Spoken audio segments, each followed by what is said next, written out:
ये बिल्कुल सिद्ध बात समझ लीजिए।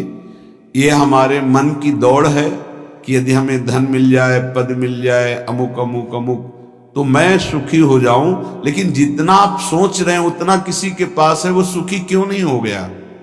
पद भी है, सम्मान भी है, रुपया भी है, परिवार भी है, सब है, लेकिन यहां देखा है पूरे जीवन में जब मिले हैं कानपुर महानगर, वहां एक से एक फैक्ट्रियां, एक से एक धनी मानी, कहीं किसी के हृदय में संतोष नहीं देखा, विश्राम नहीं देखा, शांति नहीं देखी, निष्कामता नहीं देखी। तो है क्या? कूड़ा करकट ही तो जमा है।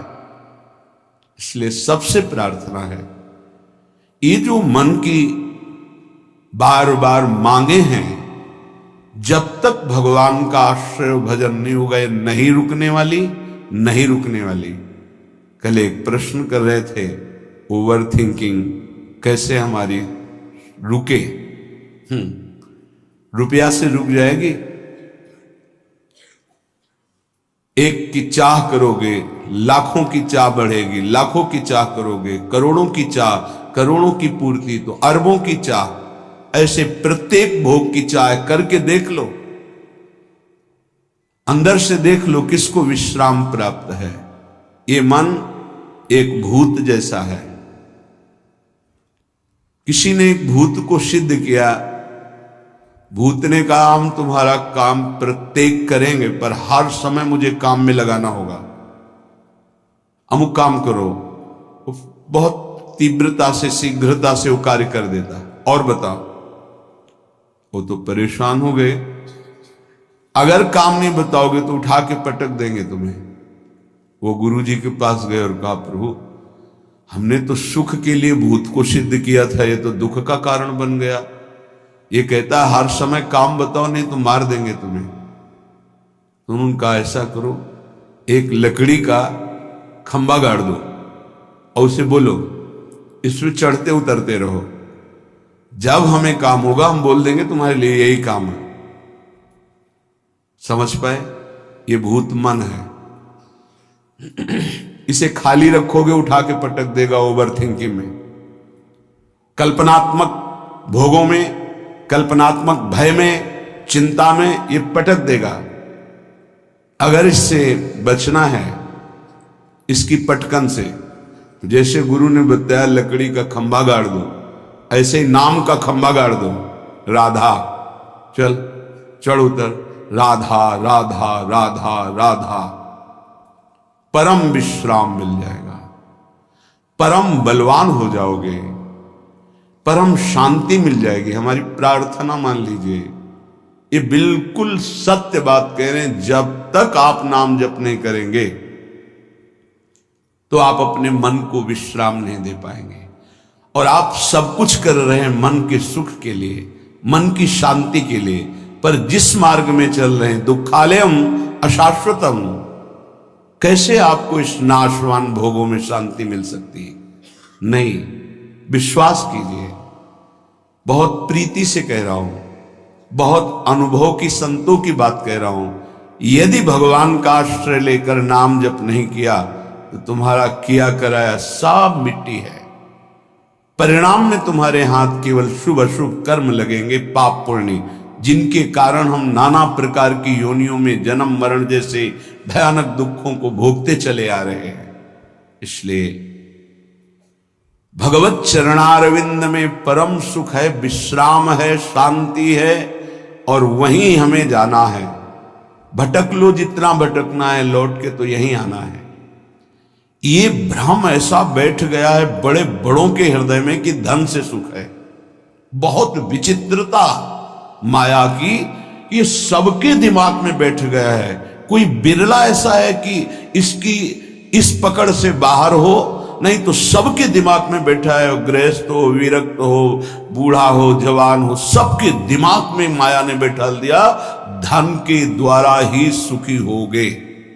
देख लो, बिल्कुल विश्वास मानिए। ये वो माया की चाल है जो आपके समय को, आपके चिंतन को, आपके आश्रय को नष्ट करके आपकी दुर्गति करवाएगी। अभी आपको पता नहीं चल रहा, जैसे अंधा आदमी गहरे कुएं की तरफ गिरने जा रहा है, उसको दिखाई नहीं दे रहा, देखने वाला दौड़ करके उसे बचाना चाहता है, वो नहीं मानता, ऐसे दिखाई देता, गया गया गया। धन का इतना बड़ा प्रभाव, कोई बिरला ही ऐसा है जिसके दिमाग में ये न चल रहा हो कि मुझे धन चाहिए। बिल्कुल आप आनंद पूर्वक विचार कर लीजिए, वृंदावन की भूमि में बैठे हैं, अगर किसी के हृदय में आता है कि मुझे नहीं चाहिए, वो भगवद आश्रित होगा, दूसरी कोई ऐसी वृत्ति नहीं जिसके द्वारा धन से आकर्षित न कर लिया जाए। प्रवचन करना, प्रभु का श्रृंगार करना, धार्मिक कार्य करना, ये सब बाहरी बात होगी, ये बाहर की वृत्ति। बाहर से हम बोल सकते हैं हम बड़े त्यागी हैं, हम बैरागी हैं, बोल सकते हैं, बोलने में बहुत सरलता है, सहजता है, लेकिन स्थिति में सत्य को साक्षी करके, भगवान को साक्षी करके देखो, हृदय में हर चेष्टा का फल धन की मांग है। ये हम नहीं कह रहे, हमारे शास्त्र कह रहे हैं। दूसरी माया की विशिष्ट आकर्षण शक्ति काम भोग, तीन में फांस दिया गया है। पूरी सृष्टि के कंचन, जिसे धन कहते हैं, वित्त ऐषणा, धन कंचन वित्त ऐषणा, और पुत्र ऐषणा काम भोग, स्त्री शरीर का आकर्षण या विपरीत शरीर का आकर्षण काम भाव से। अंदर से विचार करके देख लो, पूरी सृष्टि की बात, जो अंदर से निष्काम है वो केवल भगवान का आश्रय लिए होगा, वो भी केवल भगवान का आश्रय, वही बचेगा। अन्यथा बातें हम वैराग्य की करेंगे, संयम की, जितेंद्रियता की, और हमारे आचरण भ्रष्ट होंगे। लिख लो, दिमाग में लिख लो, ये प्रबल माया का आकर्षण काम, चाहे पशु पक्षी, चाहे किशोर अवस्था, यौवन अवस्था, वृद्ध अवस्था, कैसी भी अवस्था हो, ये बख्शता नहीं है। सबके दिमाग में एक बात चलती, कैसे संयोग सुख प्राप्त करें, अंदर से देख लो। तीसरा है कीर्ति, हमारा नाम हो जाए, हमारा सम्मान बढ़े, सबसे बड़े हम हो जाए, ये आखिरी मंजिल है। जो काम विजयी है और जो वित्त ऐषणा का त्यागी है, उसके भी हृदय में ये माया आखिरी फंदा फेंक देती है। जिन्होंने संपूर्ण सृष्टि को रचा, सबका भरण पोषण कर रहे हैं, उन विश्वात्मा भगवान का तो नाम जपने के लिए राजी नहीं है कोई, बिरला ही कोई जप रहा है। तुम्हारा नाम होगा, तुम्हारा नाम जपेंगे, तुम्हारी जीवनी पढ़ेंगे। ये माया है, 4 दिनों के बाद ऐसी धूल पड़ती है, कोई नहीं जानता किसी को। ये जो माया का आकर्षण है, ये 3 में रख दिया गया है, धन, काम भोग और मान सम्मान प्रतिष्ठा कीर्ति, लोक ऐषणा। ये लोक ऐषणा आखिरी में गिरा ही देती, वही बचता है। जे राखे रघुवीर ते उबरे त्यू कालम, जे राखे रघुवीर। भगवान जिसे बचा ले तो लोक ऐषणा से बच जाए, नहीं वित्त ऐषणा, पुत्र ऐषणा से बचा हुआ भी इस लोक ऐषणा में गिर जाता है। तीनों पर जो विजय प्राप्त कर लेता है, वो भगवत साक्षात्कार करता है, वो परम शांति को प्राप्त होता है। हृदय से महारानी जी का आश्रय मिलने का अवसर मिला है कि हर समय हम इस अभिमान में रहे कि हमारी श्यामा जी वही सब भरण पोषण करने वाली, वही हमें प्रेम प्रदान करने वाली, वही हमारा परम मंगल करने वाली। कहीं ये आश्रय में कुछ ना प्रवेश कर जाए, अन्य आश्रय कहीं ना हो जाए, ये उपासक देखता रहे। जो अन्य आश्रयी हैं उनको इस बात पर चिंतन करना चाहिए, विचार करना चाहिए, ये अन्य आश्रय आपकी दुर्गति के सिवा और कुछ नहीं कर सकता। अगर दुर्गति को रोक सकता है तो भगवद आश्रय रोक सकता है। यदि तुमसे इतने महान पाप हो चुके हैं कि जिनकी तुम खुद स्मृति करके घृणा करते हो। कभी कभी ऐसे पाप हो जाते हैं कि अपना हृदय ही अपने को दंड देने के लिए कहता है कि बहुत नीच आचरण तेरे द्वारा हो गए। अगर ऐसा भी है और हमारे प्रभु की शरण में आ जाए तो बाहुओं में लेकर हृदय से लगाते हैं, ऐसा स्वभाव है। कोटि विप्र बदला गए जाहू, आए शरण तजऊ नहीं ताहू। इसलिए सबसे प्रार्थना है ये मन, ये बुद्धि, ये माया इन पर बैठ करके आश्रय का बदलाव कर देगी। यदि गुरु कृपा से, सत्संग की कृपा से, प्रियालाल की कृपा से आपका आश्रय बन रहा है प्रभु प्रियाजू, तो ये बहुत जन्मों की साधना सुकृत सब फलीभूत हो रहे हैं। इससे मत फिसल जाना।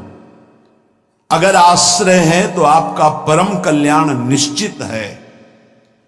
ये माया आश्रय बदलती है, इसका कार्य है आश्रय बदलना। ये अंदर की बात को समझिए। हम ब्रह्मचारी नहीं हैं, हम संयमी नहीं हैं, हम तपस्वी नहीं हैं, भजनानंदी नहीं हैं, चलेगा। पर हम प्रियाजू के हैं, प्रियाजू के सिवा हमारा कोई नहीं है, ये आपको भगवत प्राप्ति करा देगा। यद्यपि भक्त अनन्य जो विषय इंद्रियन बस होए, कर्मठ कोटि जितेंद्रियन तेसम लहन। उसकी समानता करोड़ों कर्मकांडी और जितेंद्री नहीं कर सकते जिसके हृदय में अनन्यता आ गई है। इसलिए प्रार्थना है समस्त साधनाओं का जो फल है वो आश्रय है। भागवत में बहुत बड़ी महिमा इस आश्रय की वर्णन की गई। आखिरी है 10वां आश्रय। नवधा भक्ति में 9वीं भक्ति पूर्णता है आत्मसमर्पण। यदि आप अपना मंगल चाहते हैं तो आप खुद देख लीजिए कितने बड़े साधना में आपका प्रवेश है। ईमानदारी से देख लीजिए। भरोसा नहीं है 1 मिनट बुद्धि का। अभी कहती भगवान प्यारे लगते, थोड़ी देर में कहेगी विषय प्यारे लगते हैं। इसका निर्णय ठीक नहीं, पागल है ये। हमारी जो बुद्धि है वो पागल है। एक क्षण में कहती ये मार्ग सत्य है, दूसरे क्षण में उत्तर देने लगती है। ऐसी बुद्धि का भरोसा नहीं। कितनी बड़ी साधना हो, अपराध बन जाए, वैष्णव अपराध, गुरु अपराध, इष्टद्रोह, गुरुद्रोह, सर्वनाश हो जाता है। एक आश्रय है तो वो बचाता है, भगवद आश्रय। आश्रय को आप यदि समझ लें तो निश्चिंत हो जाएंगे, निर्भय हो जाएंगे, निःशोक हो जाएंगे। आप प्रभु के अंश हैं। ये प्रकृति प्रभु के द्वारा रची हुई है। ये भगवान का एक जादूमय खेल है। आप उनके अंश होकर इस खेल में फंस रहे हैं। वही गुरु रूप से, शास्त्र रूप से आपको इस खेल से निकलने का उपाय बता रहे हैं। पर आप ऐसे कपटी स्वभाव के हैं, छली स्वभाव के हैं। वो सर्वज्ञ प्रभु और गुरुदेव से भी छल करता है। हंसी की बात यह है कि जो तुम्हारा परम हित, परम मंगल, परम कल्याण प्रतिपल सोच रहे हैं, तुम उनसे छल और कपट कर रहे हो, केवल माया प्रेरित होकर के। क्या नहीं पता, क्या नहीं पता। तुम्हारे मन में जो स्फुरित होता है प्रभु को स्फुरित होने के पहले पता है नहीं। प्रभु कह रहे हैं और सब चलेगा। मोहि कपट छल छिद्र न भावा। और अगर अवगुण है तुम्हारे, धीरे धीरे सब ठीक हो जाएंगे। जन अवगुण प्रभु मानन काऊ, दीन बंधु अति मृदुल स्वभाव। लेकिन यदि आपके अंदर छल कपट है तो प्रभु कह रहे मोहि न भावा। नहीं, हम पापात्मा हैं, गलतियां हुई हैं, जैसे हैं नाथ आपके हैं, आपके सामने हैं। इससे आश्रय तत्व पुष्ट होता है। इसी आश्रय से घोर पातिकी को भगवत प्राप्ति हो जाती है। एक बार आश्रय ले लिया तो हमारे प्रभु छोड़ने वाले नहीं, आप छोड़ सकते हो, आपका स्वभाव है। प्रभु नहीं छोड़ेंगे। आश्रय का इतना विशेष महत्व है। जैसे कई बार सत्संग में सुनाया कि जगन्नाथ जी के श्रीअंग पार्षद कुसंग वशात वैश्यागामी हो गए। जब ये पता चला तो उनको बुलाया और कहा कि आप श्रीअंग सेवा भी करते हैं और वैश्या के संयोग में जाते हैं, तो दो में से एक को स्वीकार करें, या तो जगन्नाथ जी की श्रीअंग की सेवा या वैश्या के संग। कामाशक्त चित्त हो गया था, इसलिए जगन्नाथ जी की सेवा छोड़ दी। पर खास बात, आश्रय नहीं छोड़ा, जगन्नाथ जी की प्रसादी पादुका अपने साथ ले गए। एक बार उठाकर सर में पादुका रख लेते और छाती से लगा के कहते, प्रभु मैं आपकी माया में फंस गया हूं, मेरी हिम्मत नहीं कि मैं इसका संग छोड़ सकूं, मैं आसक्त चित्त हो गया हूं। कई वर्षों के बाद जब उनका शरीर पूरा हुआ तो जगन्नाथ जी ने अपने पार्षद को आदेश किया, जैसे मेरे पार्षदों की अंतिम क्रिया होती है, अंत्येष्टि संस्कार होते हैं, वैसे उसका करो। तो उन्होंने कहा, प्रभु उसने तो आपको छोड़ दिया, वैश्या को स्वीकार किया, अब हम कैसे कर सकते हैं? उनका जगन्नाथ जी ने कहा, नहीं, उन्होंने छोड़ दिया लेकिन हमने नहीं छोड़ा, हमारा स्वभाव छोड़ने का नहीं है। आप इस बात पर ध्यान दीजिए, कितना भी अपराध बन जाए भगवान अपने भक्त को नहीं छोड़ते। नामे भक्ता प्रणश्यति, वही जब अंत्येष्टि क्रिया बाहरी भगवान आदेश कर रहे हैं तो उनकी अंतिम गति में क्या भगवान कोई गड़बड़ी होने देंगे क्या? परम पद की प्राप्ति होगी। एक बार भगवान स्वीकार कर ले, आप आश्रित हो जाइए। एक बार कृष्णदास जी जो पुष्टि मार्गी हैं, आचार्य चरण से कुछ ऐसा, तो बाजार में देखा सुंदर जलेबी बन रही थी, इससे देखो ओ ये तो श्रीनाथ जी के लिए बहुत सुंदर, और भाव में भर गए। तो उधर जब आचार्य चरण ने पर्दा खोला तो श्रीनाथ जी जलेबी पा रहे थे। तो कहा, जय जय, बाजार की वस्तु तो आपको भोग लगती नहीं, और हमने अभी लगाया नहीं, ये कहां से आप पा रहे हैं? उन्होंने भाव में लगाया भोग, और यहां साक्षात श्रीनाथ जी पार होगा। कृष्णदास ने बाजार से भोग लगाया है, वह प्रभु कृष्णदास जी का तो त्याग कर दिया गया है, फिर आप भोग? बोले, आप आचार्य हो, आप गुरु हो, आप त्याग कर सकते हो, पर मेरा स्वभाव नहीं। एक बार जिसे पकड़ लिया उसे मैं कभी छोड़ नहीं सकता, वो भले मुझे छोड़ दे, मैं उसे नहीं छोड़ सकता। भाई जी महाराज से स्वामी अखंडानंद जी ने कहा, आप अपने मन की कोई एक बात बता दें। तो यही बात बताई कि उमा राम स्वभाव जिन जाना, ताहि भजन तजी भाव न आना। जिसने भगवान का स्वभाव जान लिया उसे भजन को छोड़कर और कुछ अच्छा नहीं लगता। मान लीजिए, कृपा कर दीजिए, अपने ऊपर कर दीजिए, हमारे प्रभु का नाम तुम्हारी समस्त समस्याओं का समाधान है। बस कुछ दिन मन लगे ना लगे, काम बने ना बने, कोई लाभ दिखाई दे ना दिखाई दे, आप सतत नाम जपने का प्रयास कीजिए। परिणाम में नाच पड़ेंगे आप। पहले आपके पापों का नाश होने दीजिए। नाम का प्रभाव महाअमृत में, जिसने नाम को स्वीकार किया, चाहे वो जैसा रहा हो, उसका परिणाम बड़ा मंगलमय निकला है। देखो आप कैसे हैं, कौन हैं, हमारे भगवान ये सब नहीं देखते। आपने भगवान का नाम उच्चारण किया, बस इसी से भगवान नहीं जाएंगे। अहोबत सुपचतो गरियाम यज्ञभाग्य वर्तते नाम तुभ्यम। वो चाहे चांडाल क्यों ना हो, नीच आचरण करने वाला क्यों ना हो, यदि वो नाम जपना शुरू कर दिया तो गरियाम सर्वश्रेष्ठ हो जाता है। तुम्हें कोई रोग शोक, कोई भी अभाव रात दिन जो जला रहे हैं वो प्रभावित नहीं कर पाएंगे यदि नाम जप करोगे। बात समझ लीजिए। ये छोटे मोटे रोगों की क्या बात जो 4 दिन में ठीक हो जाते हैं। आजीवन जब तक श्वास शरीर पे है तब तक भयानक कष्ट के द्वारा जीना है। अगर नाम चल रहा है तो इसका कोई कुप्रभाव नहीं है। मन शांत है, प्रसन्न है, 100 में 1% भी इसकी कोई परवाह नहीं, कोई चिंता नहीं। जो शास्त्र में लिखा है वो जीवन के अनुभव में उतरना चाहिए। कोई भी रोग जिससे रात दिन लोग जलते हैं वो तुम्हें ताप नहीं दे सकता। कष्ट आएगा लेकिन वो आपको परास्त नहीं कर पाएगा। इधर से कष्ट का प्रहार तो इधर आनंद की वो बाढ़ लगी हुई है कि इधर लहरें कष्ट की हो रही, वो आनंद में डूबा हुआ है। ये किससे होता है? नाम जप से। प्रार्थना मान लीजिए, ये प्रवचन नहीं, ये जीवन है।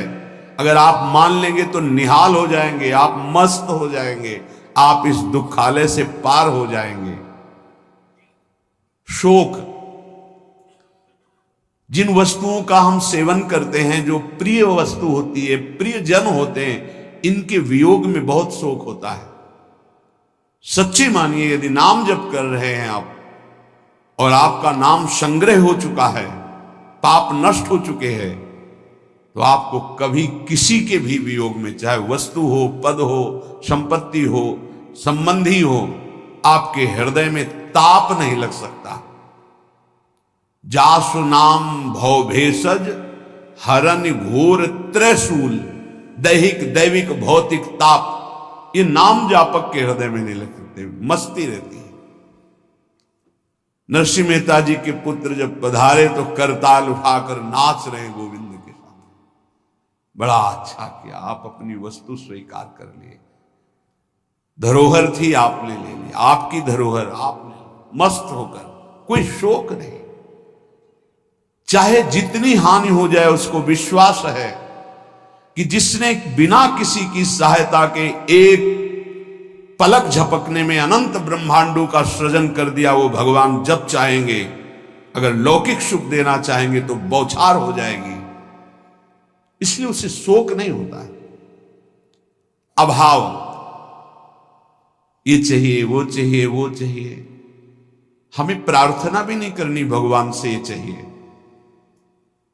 सच्ची मानिए, जैसे छोटे बच्चे का ध्यान माता स्वयं रखती है, क्योंकि वो मांग अपनी प्रस्तुत नहीं कर सकता।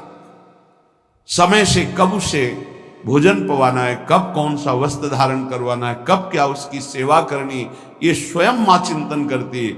ऐसे अनंत माताओं का वात्सल्य लिए हुए हमारे प्रभु अपने जनों का चिंतन करते हैं। योगक्षेमम वहाम्यहम शब्द पर ध्यान दीजिए। अपना कार्य है अनन्यश्चिंतयन्तो माम, भगवान का कार्य है योगक्षेमम वहाम्यहम। हम नाम जप करते हुए अपने कर्तव्य का पालन कर रहे, और श्री भगवान अपने कर्तव्य का, योगक्षेमम वहाम्यहम। जो अप्राप्त है उसे प्राप्त करा दूंगा, जो प्राप्त है उसकी रक्षा करूंगा, इसे कहते हैं योगक्षेमम। तू क्यों रो रहा है? अब मत रो, अब भगवान नाम जप कर, नाम रट, फिर देख जन्म जन्म से ये घिघियाते रोते चले यार, ये दे दो, ये दे दो, ये दे दो, फिर मरे, फिर वहीं से शुरू, ये दे दो, ये दे दो। कब तक ये भिखमंगापना हमारे मन में बैठा रहेगा? अरे मंगवे भलो न बाप सो, जो प्रभु राखे टेक। अविनाशी का बच्चा घिघियाता घूम रहा है विषयों में, समझ में नहीं है ना, समझ में प्रभु की समझ नहीं है, इसीलिए ये दुर्दशा होती चली जा रही। एक जन्म से असंख्यों जन्म हो गए ये मांगते मांगते। ये मंगतापना कब मिटेगा? ये अभाव कब मिटेगा? जब भाव का पता चल जाएगा। आप बहुत बड़े के हैं, आप स्वयं परमानंदमय हैं। आपको किसी वस्तु, स्थान, व्यक्ति से आनंद की खोज नहीं करनी। बस बाहर भटक रहे हो, इसलिए तुम्हारा जो भाव है वो अंतर्हित हो चुका है। अंतर में आओ तो न सोचति न कांक्षति समः सर्वेषु भूतेषु मद भक्तिम लभते पराम। न कोई शोक, न कोई चिंता, एक परमानंद की अनुभूति।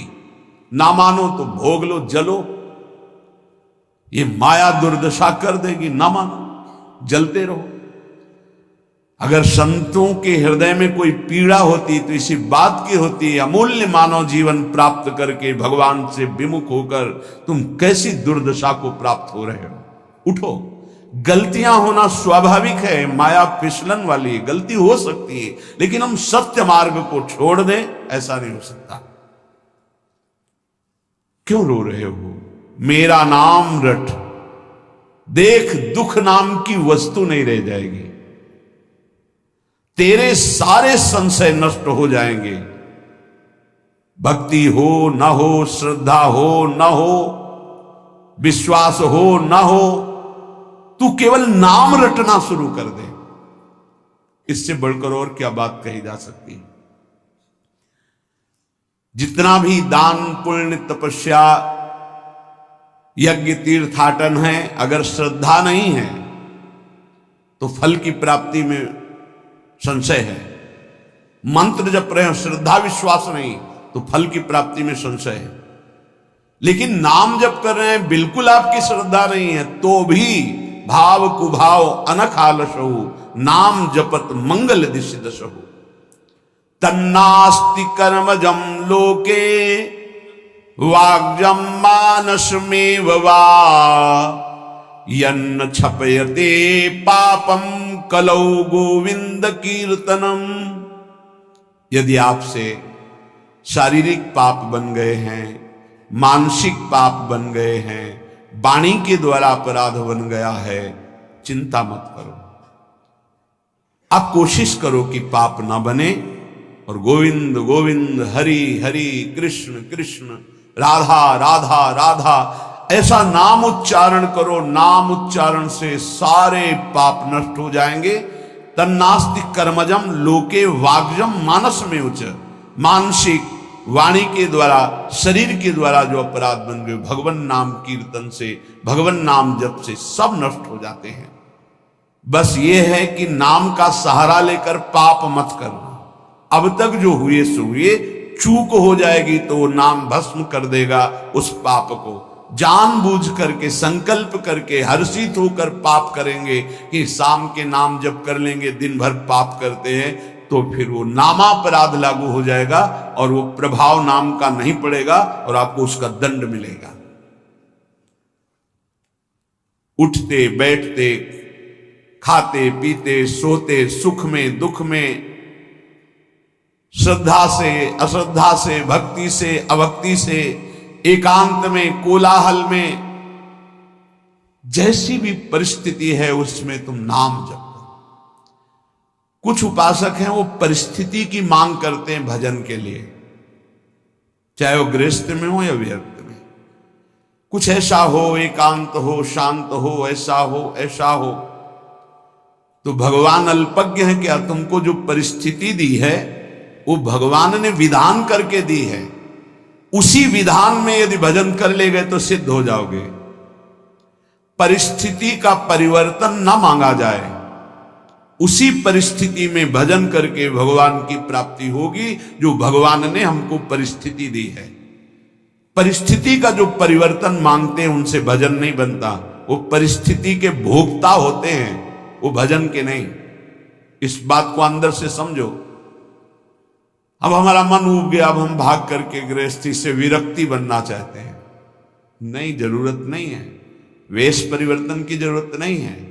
यदि आपने गृहस्थ धर्म स्वीकार किया है तो परिवार के भरण पोषण की जिम्मेवारी है, तो मेहनत कीजिए और नाम जप कीजिए, परिवार का पोषण कीजिए, भगवत प्राप्ति हो जाएगी। भाग के जाओगे तो जो कुछ तुम्हारा पुण्य बना है उससे तुम्हें जो वैराग्य हुआ है, वो जहां आपने दूसरों का अन्न पाया और जहां प्रणाम नमस्कार स्वीकार किया वो खत्म हुआ।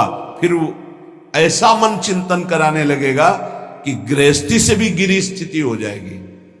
जो वास्तविक आंतरिक भगवत प्राप्ति का वैराग्य है वो भजन बल से बहुत जोर का प्रकट होता है। वो परिस्थितियों की मांग नहीं करता है।